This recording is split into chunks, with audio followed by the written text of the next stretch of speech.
ইউক্রেনের সামরিক অভিযান নিয়ে পশ্চিমা বিশ্বের সাথে পাল্টাপাল্টি হুমকি আর টানাপোড়েনের মধ্যেই যুক্তরাষ্ট্রের শত্রু উত্তর কোরিয়া সফরে আরেক শত্রু রাশিয়ার প্রেসিডেন্ট ভ্লাদিমির পুতিন। কিন্তু এই সফর কি আচমকা নাকি পূর্ব নির্ধারিত? নিয়মিত শত্রু লক্ষ্যবস্তুতে হামলার হুমকি দেয়া দুই নেতার সরাসরি বৈঠকের জেরে আবার কি বাড়বে অস্ত্রের ঝনঝনানি? দুই শত্রুর নয়া কৌশলে নতুন করে কি ঝামেলায় পড়তে যাচ্ছে যুক্তরাষ্ট্র?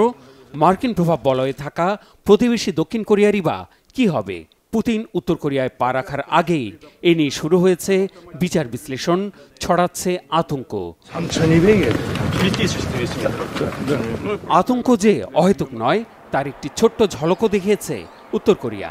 পুতিনের সফরের দিন সকালেই সীমান্ত পার হয়ে দক্ষিণ কোরিয়ার দিকে ৬৫ ফুট ভেতরে ঢুকে আধা সামরিক এলাকায় অবস্থান নেয় উত্তর কোরিয়ার ২০ থেকে ৩০ জন সেনা। দক্ষিণ কোরিয়ার সীমান্তরক্ষীরা গুলি ছুড়ে সতর্ক করলে ফিরে যান উত্তর কোরিয়ার সেনারা। এরপরই সীমান্ত এলাকায় উত্তর কোরিয়ার সেনাদের ভূমি মাইন বসানোর ছবি প্রকাশ করে প্রতিবেশী দেশটি। 북한군은 전선 지역 일대에서 불모지 조성, জমি অনুর্বর করা, ভূমি মাইন বসানো, কৌশলগত সড়ক নির্মাণ, সম্ভবত ট্যাঙ্কের গতিরোধের জন্য অজ্ঞাত বস্তু বসানো সহ সীমান্ত এলাকায় বিভিন্ন কর্মকাণ্ড চালাচ্ছে উত্তর কোরিয়ার সেনারা। প্রতিবেশী দেশের সেনাদের এই কর্মকাণ্ডের উপর আমরা নজর রাখছি এবং সামরিক প্রস্তুতি রাখতে জাতিসংঘের কমান্ড ইউএনসির সাথে সার্বক্ষণিক যোগাযোগ রাখছি। 분석을 더 추가적으로 해봐야 되고 현재 진행 중이기 때문에 더 앞으로 상태를 봐야 되고। উত্তর কোরিয়ার উদ্দেশ্যে উড়াল দেওয়ার আগে সাইবেরিয়ার ইয়াতুস্ক শহরে গিয়ে বিভিন্ন শ্রেণী পেশার মানুষের সাথে মতবিনিময় করেন পুতিন।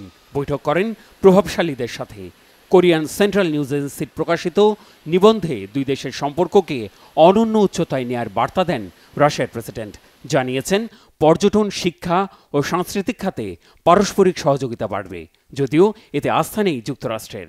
পাল্টা কৌশল নিয়ে আলোচনা হয়েছে যুক্তরাষ্ট্র সফরে যাওয়া ন্যাটো প্রধান জেন্স স্টলটেনবার্গের সাথে মার্কিন প্রেসিডেন্ট জো বাইডেনের।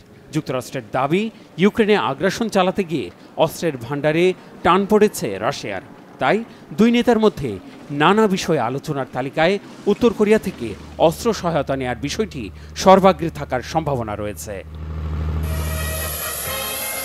২৪ বছর আগে প্রথমবার প্রেসিডেন্ট নির্বাচিত হওয়ার পর ২০০০ সালে উত্তর কোরিয়া সফরে গিয়েছিলেন পুতিন। ক্ষমতায় ছিলেন কিম জং উনের প্রয়াত বাবা কিম জং ইল। এবারের সফরে পুতিন কিম সরাসরি বৈঠকে অর্থনৈতিক ও সামরিক সম্পর্ক জোরদারের বিষয়ে আলোচনার কথা রয়েছে। গত বছরের সেপ্টেম্বরে কিমের রাশিয়া সফরে দুই নেতার মধ্যে মুখোমুখি বৈঠক হয়। উত্তর কোরিয়ার পর পুতিন যাবেন ভিয়েতনামে। তাকে উষ্ণ অভ্যর্থনা জানাতে এরই মধ্যে সার্বিক প্রস্তুতি সেরে ফেলেছে দুই যুগের রক্তক্ষয়ী যুদ্ধে যুক্তরাষ্ট্রকে মেরে দেশ ছাড়া করা Vietnam. Mehrab Hussain Khan, Bangla vision news desk.